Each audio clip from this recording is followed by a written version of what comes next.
Thara Group has fulfilled its promise. The commencement of the Victoria Residency Designer project has begun with swift-paced and high-quality construction work, so that you can take possession of your beautiful apartment on time.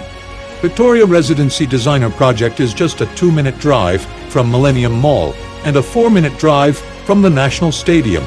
In Kalachi Cooperative Housing Society, ultra-luxury apartments and duplexes with an artistic endeavor by Thara Group. Rome City, the beautiful blocked territory of 120 square yards, 180 square yards, 240 square yards spaces showcase a dream home for everyone.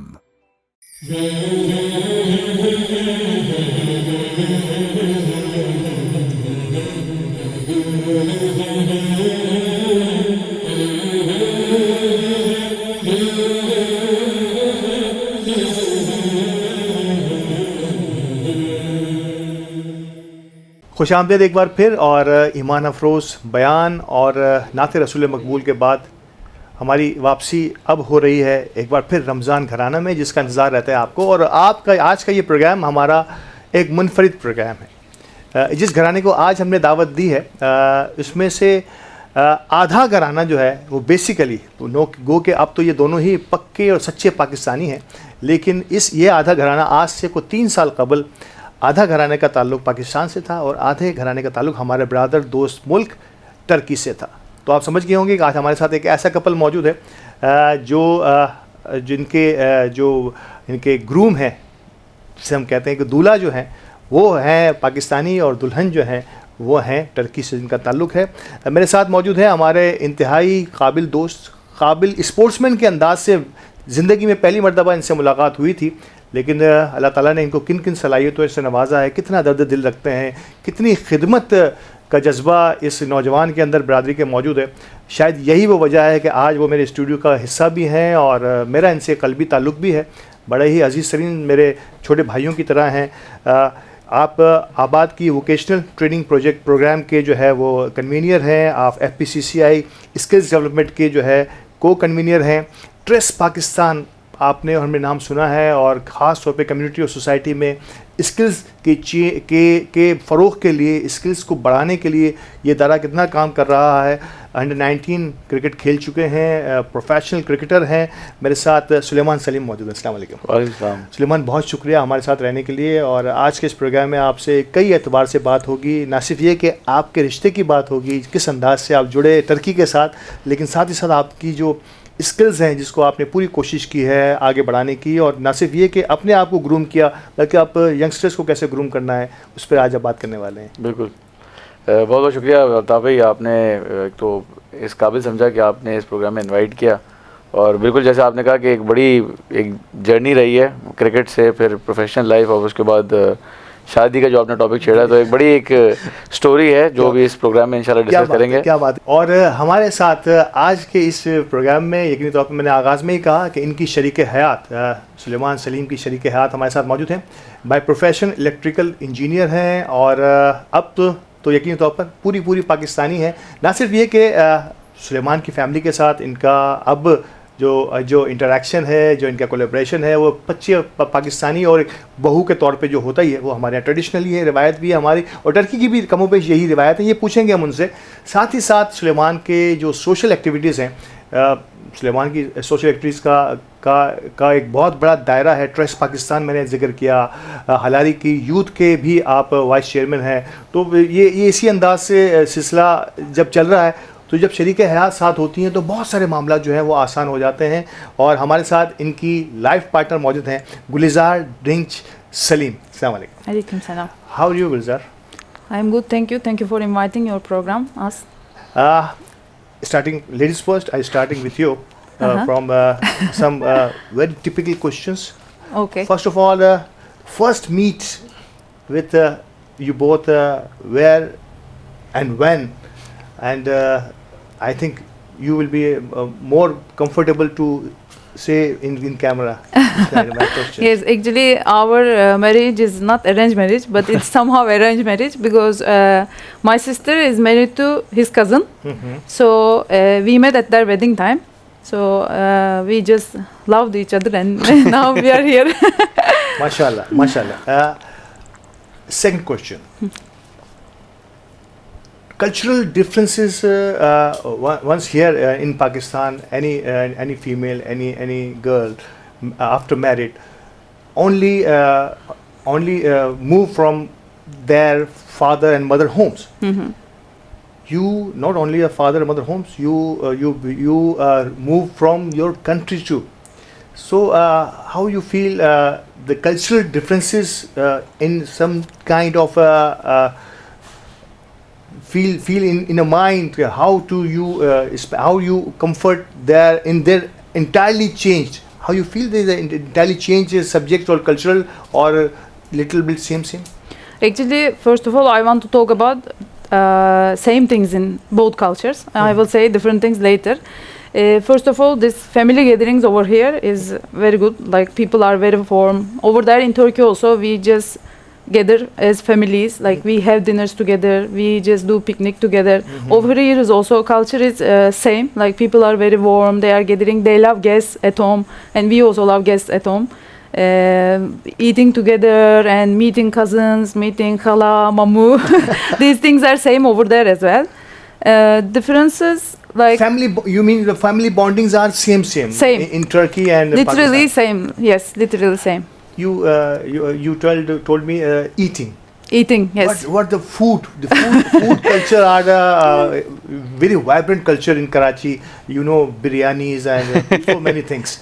And I don't know in Turkey how you feel the differences in and how you manage that. Yes, this is perfect question that I like. Everybody is asking me this question actually. Yes, I can say that food is actually in terms of ingredients are very similar. But in Pakistan, people are putting so much spice. Apart from spice, like ingredients are same, like spinach, patates together. You have one name of dish, I don't remember now. We are cooking something like this. We are cooking pilau. but you are putting some spice and it's becoming so much spicy for me actually. If it's less spice, then I am eating every kind of food like biryani, chicken handi. And now you are, I think, habitual to spicy food, or still you away from that? Still, I need to cook my own food because this is still too much spicy for me. Like it's creating some health issues. So even though I like to eat Pakistani food, but mostly I am cooking my own food, Turkish food. So nice, so nice. Suleman, बड़ी ज़बरदस्त मुझे गुफ्तगू हो रही है. मेरी ज़िंदगी में पहली मरतबा मैं अंग्रेज़ी में किसी का जो है वो इंटरव्यू ले रहा हूँ, तो खुद मेरे लिए भी ये बड़ा नया एक्सपीरियंस भी है. अल्लाह ताला खुश रखे आपको.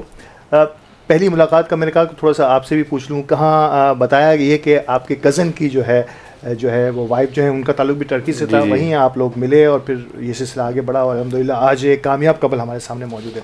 यही बात है? बिल्कुल ऐसे ही है. अब ये जैसे कह रही हैं कि उधर मुलाकात हुई और बातें शुरू हुई, इतना आसान नहीं था. और पहला जो डिसीजन यही था कि जैसे वो मूव कर रही हैं, अगर अपना कंट्री छोड़ के यहाँ आ रही हैं, तो उसके लिए बड़ा इंपॉर्टेंट था कि पहले वो आके कंट्री देख लें एक दफ़ा. तो जब कज़न की मेरी शादी हो रही थी तो एक इवेंट उसका टर्की में हुआ था और दूसरा इवेंट जो है वो यहाँ पाकिस्तान में हुआ था. और पाकिस्तान में भी फैसलाबाद में हुआ था. तो मेरे पुप्पी का बेटा है जिनकी शादी जो है फैसलाबाद में हुई थी. तो जब वो यहाँ पे आए, पाकिस्तान आए, तो उन्होंने फैसलाबाद देखा. तो वो ये था कि 4-5 दिन का ट्रिप था, उसमें कुछ मतलब इतना कोई आइडिया नहीं होता कंट्री का. 4-5 दिन है, फैमिली का फंक्शन चल रहा है वो. तो जब बातें आगे बढ़ी तो मैंने उनको कहा भाई एक काम करें, आप 10 दिन के लिए आप आ जाएं और कराची एक दफ़ा देख लें. आप यहाँ पे रह सकती हैं, नहीं रह सकती, एडजस्ट हो सकेंगी, नहीं हो सकेंगी, फिर उसके बाद हम फैसला करेंगे. बहुत ज़रूरी है. तो वो एक आइडिया होना और आइडिया देना जो बहुत इंपॉर्टेंट है. क्योंकि एक फैसलाबाद एक इवेंट पे आना, घर में रहना और फंक्शन में बिजी रहना, और यहाँ पे आके शहर को देखना, यहाँ के ट्रैफिक के मसले अलग हैं, हवा की आलूदगी अलग है और कल्चर ही बिल्कुल एक डिफरेंट है ना. तो उसको देखने के लिए जो है ना हमने इनको इनवाइट किया कि आप आके देखें. देखा इन्होंने देखा, मैंने उसी पॉइंट ऑफ व्यू से देखा जिस पॉइंट ऑफ व्यू से देखना चाहिए था बिल्कुल. और उसमें तो मैंने मतलब एक कह रहे कि बिल्कुल एक इंतहा कर दी कि रक्शे में भी बिठा दिया, W11 की बस में भी सैर करा दी. क्या बात है. तो मैंने सारे उनको एक्सपर्ट दिखा दिया कि ये कराची है, कि ये ना हो कि वो बोलें कि बाद में आके कि यार अब तुमने मुझे कोई और कराची दिखाया था, अब तो कोई और कराची में रह रहे हैं.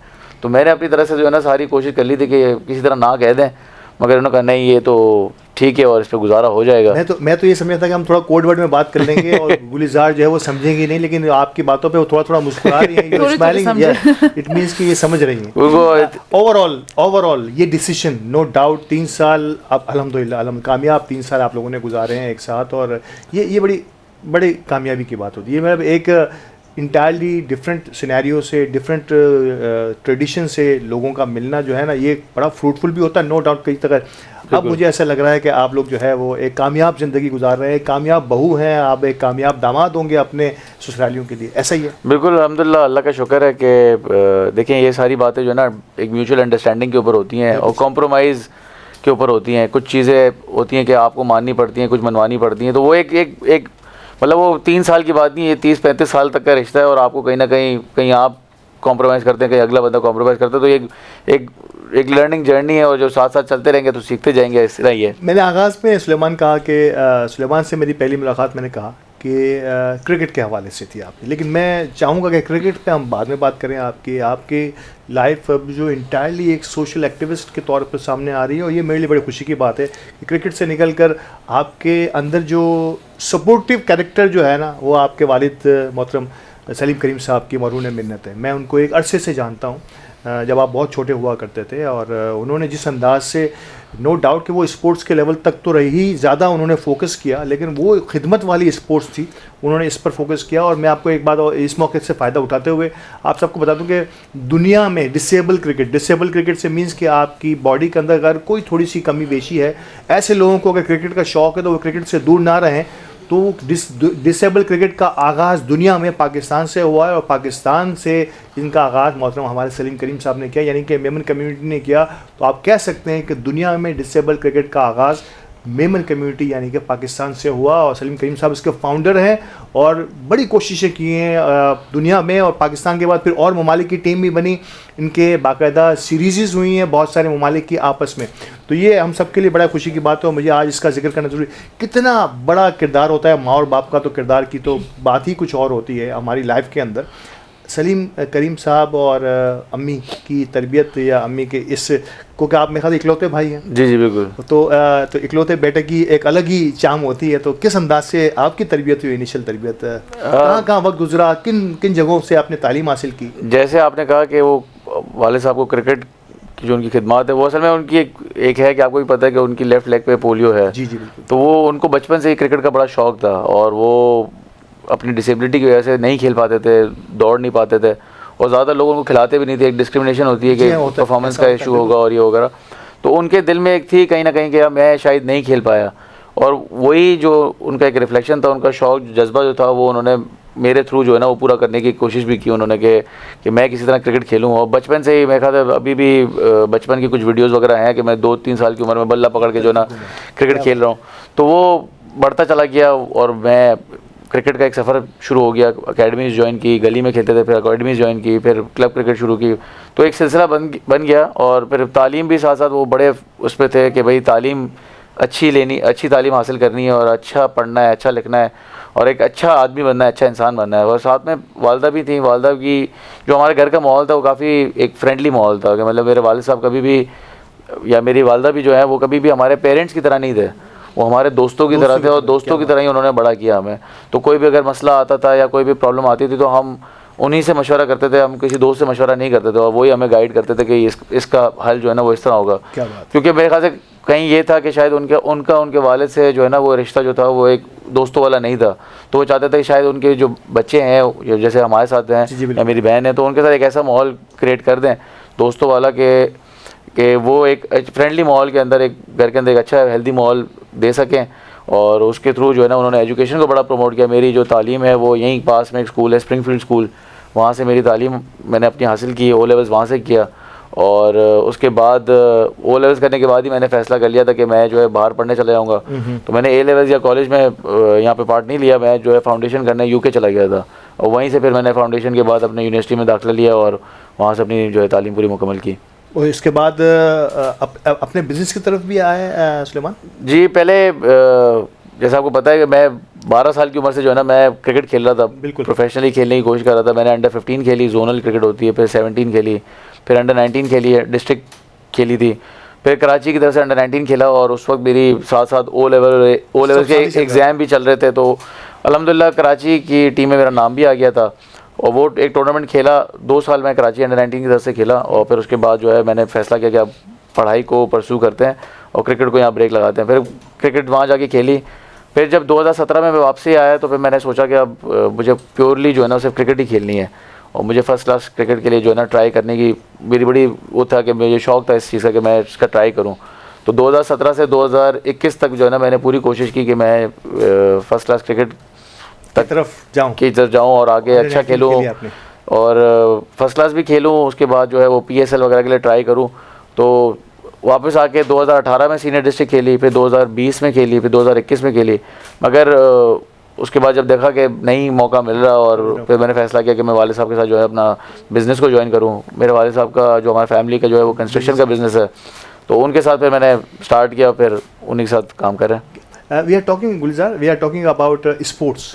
Yes, I understand Torisi. And he is a very good cricketer, you know. Any interest in cricket or football or any outdoor sport, or you need something else? Actually, I like water sports and tennis, but I am not that much interested in cricket or football. Football, I think football are very famous in Turkey. Very famous in Turkey, yes, but I am not interested. You swimming and swimming, paddleboard. Like I really want to do paddleboard over here, but there is no chance. So as soon as I go back to Turkey, tennis, lawn tennis. Tennis I didn't try over here. Actually, I'm playing in Turkey mostly. Over here because of work life. It's I cannot find easily time for this kind of sports actually. Oh, thank you. जी बड़ी दिलचस्प chit हो रही है हमारी इस couple के साथ, लेकिन अब तक की इनकी लाइफ स्टाइल, उनकी ज़िंदगी के हवाले से बात हुई है अब तक, लेकिन अब इनकी जो प्योरली खिदमत समाजी हवालों से जो ये करना चाहते हैं पाकिस्तान के लिए या कम्युनिटी के लिए, इस पर बात करते हैं। वक्फे के बाद दोबारा हाजिर होते हैं और यहीं से रमज़ान घराना का आगाज़ करेंगे।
खुशामदीद एक बार फिर रमज़ान घराना में। और रमज़ान घराना में आगाज़ से पहले मैं चाहूँगा कि इस प्रोग्राम के इस सेगमेंट को, बल्कि हमारी पूरी रमज़ान ट्रांसमिशन को, रब की नेमत है रमज़ान को हमारे जिन करम फरमाओं ने स्पॉन्सर किया है, जिनके इश्तराक से हम आप तक पहुँच रहे हैं, जो नाज़रीन हमें अपनी टीवी स्क्रीन्स पर या अपने मोबाइल पर देखते हैं, तो मैं हमारे title sponsor Al Jadeed properties powered by sponsor Samreena builders and developers, OK State and builders, Rumi group builders and developers, Thara group of companies, तालु एसोसिएट और दीगर हमारे तमाम डायमंड, गोल्ड और सिल्वर स्पॉन्सर, जो ख़ास तौर पे हमारे गिफ्ट नंबर पार्टनर्स के हम मशकूर हैं कि जिन्होंने इस ट्रांसमिशन को आप तक पहुंचाने के लिए अपनी खिदमात पेश की हैं और हमारे साथ ताउन फरमाया है। सुलेमान, एक आपकी लाइफ का एक्सपोर्ट क्रिकेट रहा है और जिस पर हमने थोड़ी सी गुफ्तगू भी की है। अब एक आप ट्रेस पाकिस्तान, सबसे पहले तो मैं चाहूँगा कि आबाद की वोकेशनल ट्रेनिंग प्रोग्राम के आप कन्वीनियर हैं, FPCCI की स्किल्स डेवलपमेंट के आप को कन्वीनियर हैं। नो डाउट के यंगस्टर्स का ही दौर है। कैसे पाया, किस तरह से आबाद ने और FPCCI ने आपको ढूंढा, पहले तो ये बताइए, फिर मैं आपके बड़े मेन प्रोजेक्ट असल में ये सब जैसे आपने पहले जिक्र किया, ट्रेस पाकिस्तान, ये सारी चीज़ें जो ना उसकी वजह से हुई हैं। ट्रेस पाकिस्तान का जो हमारा प्रोजेक्ट है वो बेसिकली एक ट्रेस पाकिस्तान एक ट्रेनिंग एंड डेवलपमेंट कंपनी है। मेरे वाले साहब के दोस्त हैं जो 2018 से ये कंपनी रन कर रहे थे, तो वो मुख्तलिफ इदारों के अंदर, इंडस्ट्रीज़ के अंदर अपनी ट्रेनिंग सर्विसेज प्रोवाइड करते थे। तो उनसे मेरा मिलना जुलना काफ़ी ज़्यादा था, उनसे सीखने को बहुत कुछ मिलता था। तो जब उनसे बात करते थे तो उन्होंने बताया कि कोई भी इंडस्ट्री हो, चाहे वो टेक्सटाइल हो, प्रिंटिंग सेक्टर हो, कंस्ट्रक्शन हो, उसमें स्किल्ड लेबर की शॉर्टेज होती है। हर इंडस्ट्री वाला जो है ना कंप्लेन करता है कि हमें काम करने के लिए लोग नहीं मिलते। एक तरफ हम, ये बड़ी अहम तरीन बात बताइए, एक तरफ हम ये गिला शिकवा करते हैं कि पाकिस्तान में रोज़गार या हमारे पास अपॉर्चुनिटीज़ का कहत पड़ गया है, लेकिन दूसरी तरफ देखिए ट्रेस पाकिस्तान की रिसर्च ये कह रही है कि हमारे पास स्किल्ड लेबर नहीं है, यानी कि हमारे पास वो स्किल्ड लोग नहीं हैं जो मुख्तलिफ मशीनों को ऑपरेट कर सकें। मैं यही कह रहा हूँ। बिल्कुल, तो सिर्फ मुख्तलिफ सेक्टर्स के क्लेम्स ये थे कि हमें लोग नहीं मिलते। फिर इंटरनेशनली लेवल पे अगर देखा जाए तो यूथ पॉपुलेशन की बड़ी शॉर्टेज है और बहुत डिमांड है, और स्किल्ड लेबर की जो है ना अभी आने वाले वक्तों में एक बहुत ज़्यादा डिमांड रहेगी। तो जब ये बातें होती थी तो उन्होंने हमें आइडिया दिया, या उन्होंने कहा कि आपके पास एक स्पेस पड़ी हुई है, उसको क्यों ना यूटिलाइज़ किया जाए और इसके साथ जो है ना इनके द स्किल डेवलपमेंट के लिए वो जगह इस्तेमाल की जाए, चाहे वो IT से रिलेटेड हो या वोकेशनल ट्रेनिंग से रिलेटेड हो। तो मुझे वो बात कुछ समझ में आई, क्योंकि मैं उस वक्त तक जो है वो हलार के अंदर एक यूथ के अंदर जो है ना एक एक्टिव रोल प्ले कर रहा था, और क्योंकि क्रिकेट की वजह से मेरी थोड़ी सी पॉपुलैरिटी थी। हमने आपको पता है वालिद साहब ने जो है ना उधर की हलार कम्युनिटी की जो एक क्रिकेट टीम में एक डेवलप की हुई थी, उसमें हम खेलते थे। तो हलार के जमात वालों ने जो बड़े हमारे, उन्होंने भी हमें यूथ को एक प्लेटफॉर्म दिया कि आप आके इसके अंदर एक यूथ का एक फोरम बनाएं और इसको जो है ना लीड करें। तो जब तक हम उनसे जब हलार कम्युनिटी से बैठ के सुनते थे तो वो कहते थे कि हमारे यहाँ बच्चों के पास रोज़गार नहीं है, कोई स्किल्स नहीं है।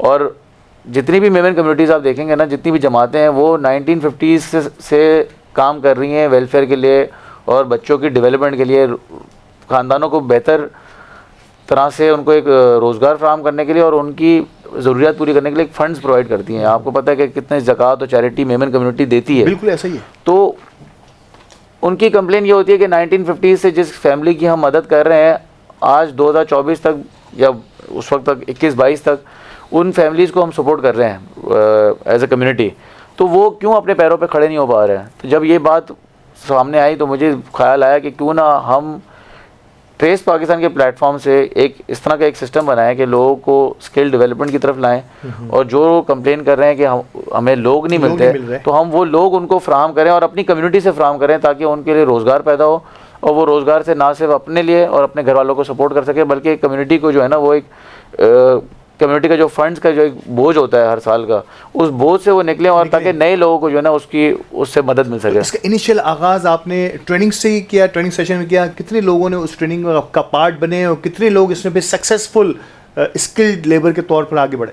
अभी जैसे हम बात कर रहे हैं, तो जब हमने नया स्टार्ट किया था तो जैसे वो मेरे पार्टनर जो हैं वो कहते थे उनका ताल्लुक प्रिंटिंग सेक्टर से है, तो वो अपने प्रिंटिंग सेक्टर की जो पेपकाई जो है एसोसिएशन है उसके हवाले से वो कहते थे कि पाकिस्तान में 15,000 रजिस्टर्ड प्रिंटिंग प्रेस है और 3,500 प्रिंटिंग प्रेस जो है वो सिर्फ सिंध और कराची के अंदर है। और जब उन्होंने अपने एसोसिएशन की एक रिसर्च की थी तो पता लगा कि सालाना 3500 बंदे की डिमांड है पाकिस्तान के अंदर इंडस्ट्री के अंदर, प्रिंटिंग इंडस्ट्री के अंदर। तो और ये सिर्फ कराची की बात कर रहे हैं, पाकिस्तान की बात नहीं कर रहे, कराची की लेवल पे 3500 स्किल्ड लेबर की ज़रूरत है। और स्किल्ड लेबर प्रोड्यूस करने के लिए या प्रोवाइड करने के लिए जो सप्लाई के लिए 2 इंस्टीट्यूट थे, वो एक मेमन इंस्टीट्यूट है जो कोरंगी में लोकेटेड है और दूसरा हमारा ट्रेस पाकिस्तान है, जिनकी अपनी कैपेसिटी सिर्फ 200 क्यूमुलेटिव जो कैपेसिटी है वो 300-400 बच्चे हैं और डिमांड 3500 की है। और पेपकाई ने जो उनकी एसोसिएशन है उसने ये कहा हुआ है कि जो बच्चा ये कोर्स करके इन इंस्टीट्यूट से निकलेगा तो पेपकाई के जितने भी कंपनीज़ हैं वो पाबंद हैं कि उस बच्चे को जॉब देंगे। और ऑलरेडी जॉब की इतनी एक डिमांड है, ऑलरेडी इतनी बड़ी डिमांड है कि जैसे ही बच्चा ग्रेजुएट इस कोर्स से करके निकलता है तो उसको जॉब ऑलरेडी मिल जाती है। तो हमारा प्रोग्राम जो है वो 6 महीने का कोर्स हम लोग ने ऑफ़र किया था और 6 महीने का कोर्स में ये था कि 3 महीने इंस्टीट्यूट बेस्ड ट्रेनिंग होगी और चौथे महीने में ऑन द जॉब ट्रेनिंग जिसके उसके पैसे मिलना शुरू हो जाएंगे बच्चे को।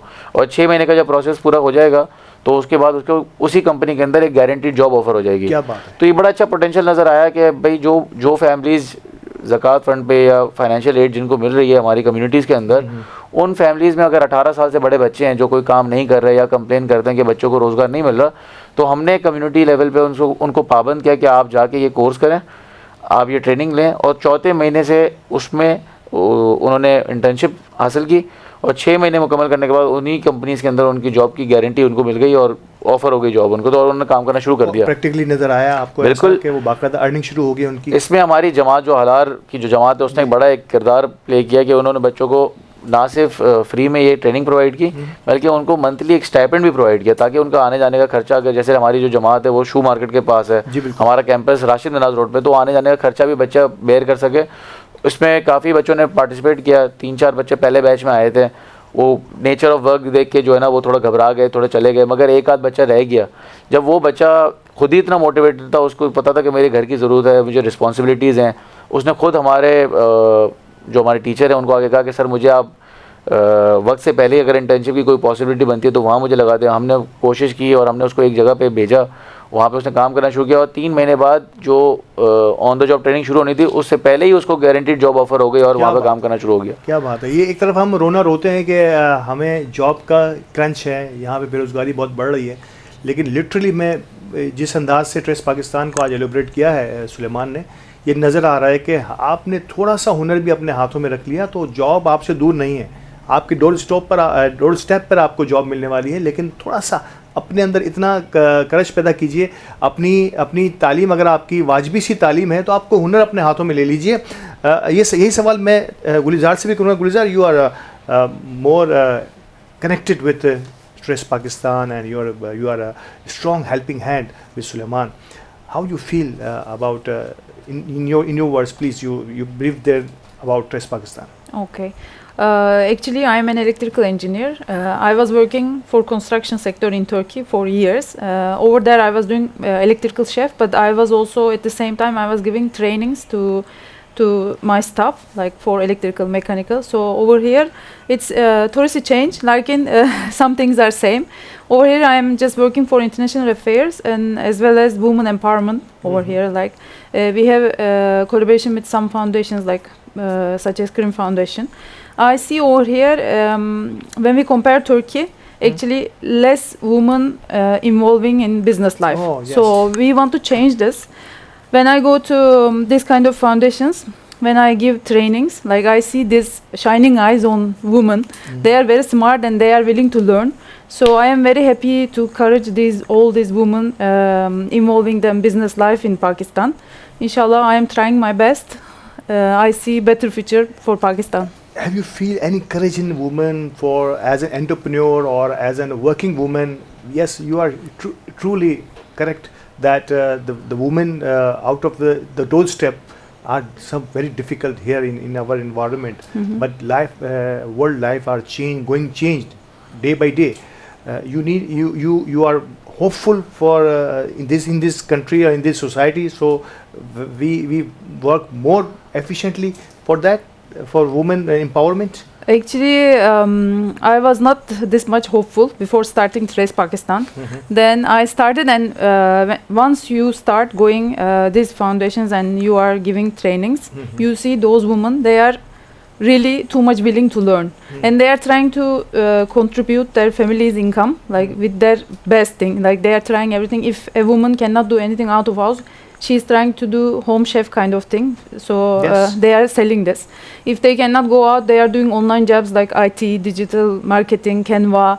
So I am very hopeful, but here I just want to say that these things can be changed only with the help of whole family, like mostly fathers, brothers, like men of the family. They should encourage their sisters, their moms for these things, like to involve them in business life, to make them have self-confidence.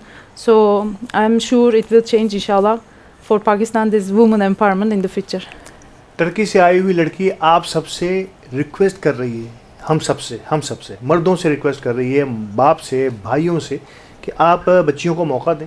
आप उन्हें freedom ना देना चाहें ना दें, उन्हें space दें, उन्हें इतनी जगह दें जिसमें वो अपने आप कुछ करना चाहें। मैं ये इस बात का गवाह हूँ कि अगर मैं वर्ल्ड वुमेन ऑर्गेनाइजेशन की मैं बात करूँ, हायर एजुकेशन सपोर्ट प्रोग्राम हम रन करते हैं कि उन तमाम शोबों में जहाँ पर एक ज़माने में मर्दों का या लड़कों का तोती बोलता था, उन तमाम में पोजीशन होल्डर्स अब लड़कियाँ आने लगी हैं। तो ये तो फैक्ट है, और नो डाउट वजूद जन से है तस्वीर कायनात पे रंग। जब हमारे शुअरा कराम ने इस हद तक आगे गया और अल्लाह पाक ने भी हमारी ख़वातीन को एक बहुत बड़ा रुतबा दिया है, तो इससे कहीं भी ये मुराद नहीं है कि आप उन्हें फ्रीडम दे दें, लेकिन अपनी कैपेसिटी में रहते हुए वो बहुत कुछ कर सकती हैं। जैसा कि गुलजार ने हमें अपने इस अहम तरीन नोट में कहा है, नो डाउट ये हमारा आज के प्रोग्राम का अहम तरीन नोट होगा कि वो बाप, भाई, हस्बैंड अपने ख़वातीन को ये स्पेस दें, उन्हें आगे बढ़ने का मौका फराहम करें। इदारे बहुत से हैं जो काम करने के लिए कोशां भी हैं, कर भी रहे हैं, और भी होप सो आगे भी करते रहेंगे। फाइनली ट्रेस पाकिस्तान को बहुत अच्छे से देखा हमने। क्रिकेट का पाकिस्तान में जो है ना, मैं ज़रूर चाहूँगा कि थोड़ा सा अच्छा नहीं, इस क्रिकेट से पहले ऑल पाकिस्तान वुमेन फेडरेशन की एजुकेशन कमेटी का भी बड़ा अहम तरीन पार्ट है। यहाँ बड़े एक्टिव रुकन के तौर पर आप शुएब इब्राहिम साहब हमारे चेयरमैन, नो डाउट वो हमारे भी उस्तादों में से एक हैं। कैसे देख रहे हैं ऑल पाकिस्तान वुमेन फेडरेशन की मौजूदा क़यादत? नो डाउट शब्बीर हारून साहब के आने के बाद एक बहुत बड़ा जो है ना चेंज आना नज़र आया है, और फेडरेशन घरों में, जमातों में डिस्कस होने लगी है, उसके कामों को लोग अप्रिशिएट करने लगे हैं। ओवरऑल कैसे देखते हैं ऑल पाकिस्तान वुमेन फेडरेशन की इस एक्टिविटी को, ख़ास तौर पर एजुकेशन? बिल्कुल आपने सही कहा। जैसे मैंने कहा कि मेमन कम्युनिटी इतनी जमातें हैं और हर जमात अपने लेवल पे ना बहुत अच्छा काम करती है। हॉस्पिटल्स रन कर रहे हैं, हम स्कूल्स रन कर रहे हैं, हम एजुकेशन को सपोर्ट कर रहे हैं। उसको ना एक सेंट्रलाइज सिस्टम पे आने की ज़रूरत थी। हम एक पेज पे नहीं थे, और मुझे लगता है कि ऑल पाकिस्तान वुमेन फेडरेशन की जो अब लीडरशिप है वो इस पे अब कमिटेड है कि हम एक फोरम, जो APMF का जो रोल है, उसका रोल है इन सबको एक मॉडरेट करना और उसको हम अपने अम्ब्रेला के अंदर उसको अलाइन करना। क्या बात है, सबको कलेक्टिवली अलाइन करके एक कॉमन गोल की तरफ कैसे लेके जाना है। अब आई थिंक वो एक विजन नज़र आ रहा है, वो एक डायरेक्शन नज़र आ रही है। और आपके ही प्रोग्राम के अंदर WMO के भी डेलीगेट्स आए थे, उन्होंने भी एक्सप्लेन किया कि किस तरह हम WMO, APMF और सारी जमातें एक सिनर्जी क्रिएट कर रही हैं और किस तरह हम एक कॉमन गोल की तरफ काम कर रहे हैं। और उसमें आपको बताया कि एजुकेशन का फंड जो बिल्ड हो रहा है, जो हम यूनिवर्सिटी के साथ कोलैबोरेशंस करना चाह रहे हैं। तो मुझे लगता है कि आने वाले एक साल के अंदर हम बहुत बड़े नाम वेमेन कम्युनिटी के साथ जुड़ते हुए देखेंगे। और उसके अंदर हम जो स्कॉलरशिप का जो हमारा एक प्रॉब्लम है कि अब एक हमारे यहाँ ज़कात का फ़ंड तो अवेलेबल होता ही था, बट स्कॉलरशिप का एक फ़ंड अवेलेबल नहीं था। तो वो भी अब आहिस्ता आहिस्ता जो यूनिवर्सिटीज़ हैं वो हमें ऑफ़र कर रही हैं, हमारे बच्चों के लिए एक अपॉर्चुनिटीज़ आ रही हैं। और मुझे लगता है कि with in the next 1 year हमारे पास जितनी भी तमाम बड़ी यूनिवर्सिटीज़ हैं या बड़े सेंटर्स हैं, एजुकेशन लर्निंग प्लेटफॉर्म्स हैं, वो मेमन कम्युनिटी के लिए अवेलेबल होंगे और इससे बहुत ज़्यादा फ़ायदा होगा। और एजुकेशन को जितना सपोर्ट किया जाए उतना कम है, क्योंकि I think the way forward is education. और थोड़ा सा हमारे यहाँ ये भी है कि बच्चे समझने लग गए हैं कि एजुकेशन का कोई फ़ायदा नहीं है, वो कुछ यूट्यूब पे वीडियोस देख लेते हैं, मगर हम उसको दोबारा एक नई पिक्चर बिल्ड कर रहे हैं। और जैसा आपने कहा कि शुएब इब्राहिम साहब है, तो मैं भी उनकी कमेटी का एक पार्ट हूँ। तो हमारा एक कलेक्टिव गोल यही है कि हम बच्चों को दोबारा राग़िब करें एजुकेशन की तरफ, उनकी तरफ प्रमोट करें, और उनको थोड़ा सा मोटिवेशन की ज़रूरत है कि उनको मोटिवेट करें कि आप अपने जो लॉन्ग टर्म गोल है उसको कैसे अचीव करना है, उस पर कोई शॉर्टकट रास्ता नहीं है। बिल्कुल सही। तो बस एक कलेक्टिव वो रोल है जो हमने सबने मिल के एक प्ले करना है। और आई थिंक ये लीडरशिप कमिटेड है कि इंशाल्लाह हमें एक चेंज जो हम चाह रहे थे कि एक डायरेक्शन हमें मिल जाए, वो अब डायरेक्शन हमें मिल गई और इंशाल्लाह हमें एक रिजल्ट अच्छा नजर आएगा। शक की बात नहीं है। और ये एजुकेशन बोर्ड जो है वो बड़ा ज़बरदस्त काम कर रहा है। आप थोड़ी सी आने वाले मेहमानों में भी ऐसा ही नज़र आएगा आपको। आखिरी सवाल से पहले का आखिरी सवाल कि क्रिकेट बहुत हो रही है मेमन कम्युनिटी की, ख़ास तौर पर इसी को फोकस करूंगा। और आप जैसे कई सुलेमान सलीम जो है ना अब हमें खेलते हुए नज़र भी आ रहे हैं। कम्युनिटी के क्रिकेट को, मेमन कम्युनिटी की क्रिकेट को सुलेमान सलीम अपनी माहिराना निगाहों से कहाँ देख रहा है? देखिए, मेमन कम्युनिटी की जो क्रिकेट है ना वो बहुत ज़्यादा हो गई है मेरे हिसाब से। अब 2017 में मैं आया था तो दो टूर्नामेंट मेरे ख्याल से या 2-3 टूर्नामेंट होते थे और अब माशाल्लाह 7-8 टूर्नामेंट होने लग गए हैं। बड़े टूर्नामेंट छोटे देखें तो 30-40 हो जाते हैं। और मगर सबसे अच्छी जो चीज़ है इसमें यह है कि जो अभी जूनियर लेवल के जो टूर्नामेंट होने शुरू हैं, जो 12 साल से लेकर 18 साल के बच्चों के लिए जो टूर्नामेंट हो रहे हैं, वो मुझे बहुत, उसको देख के मुझे बड़ी खुशी होती है। क्योंकि बड़ों की तो क्रिकेट हो रही थी, बच्चों को अपॉर्चुनिटी नहीं मिलती थी। हम जब बड़े हो रहे थे तो गली मोहल्ले में खेल लिया करते थे, ग्राउंड भी अवेलेबल होते थे। अब ग्राउंड अवेलेबल नहीं है, फैसिलिटीज़ नहीं है, गली में बच्चों को खेलने को नहीं मिलता।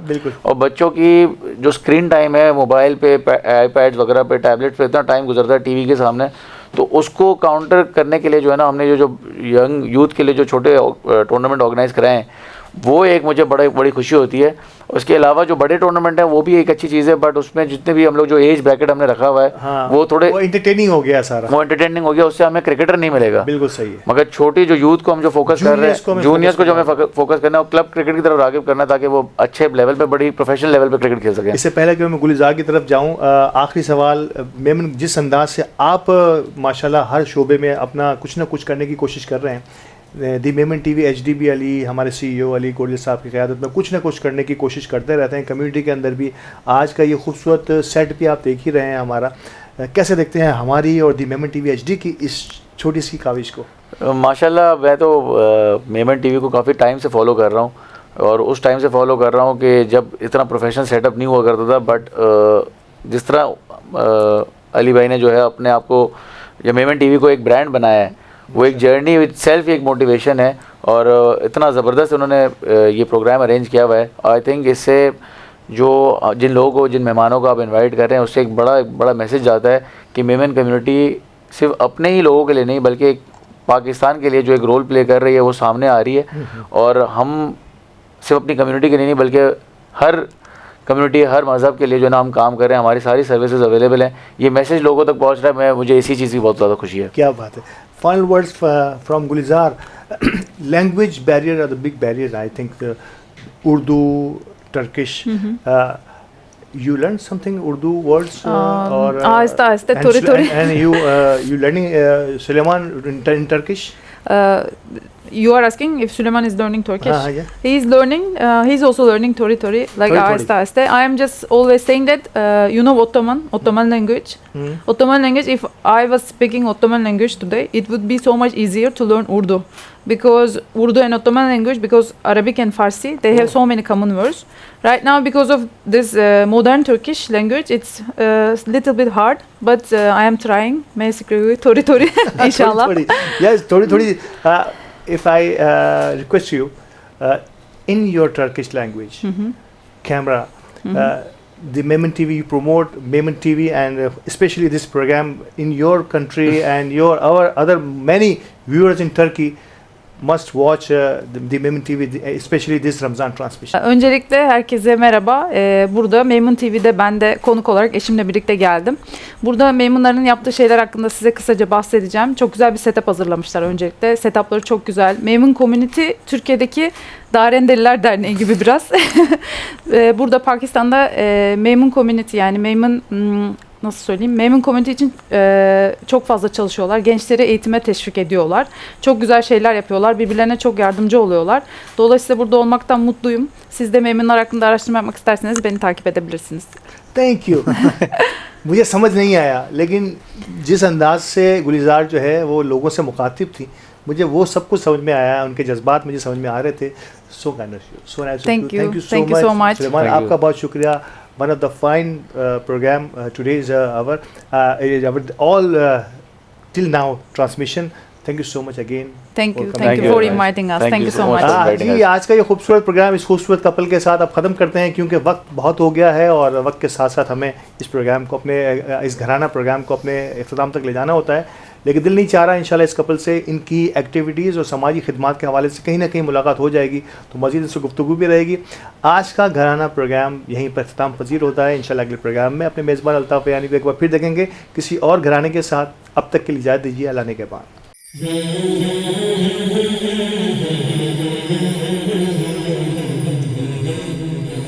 Mm-hmm.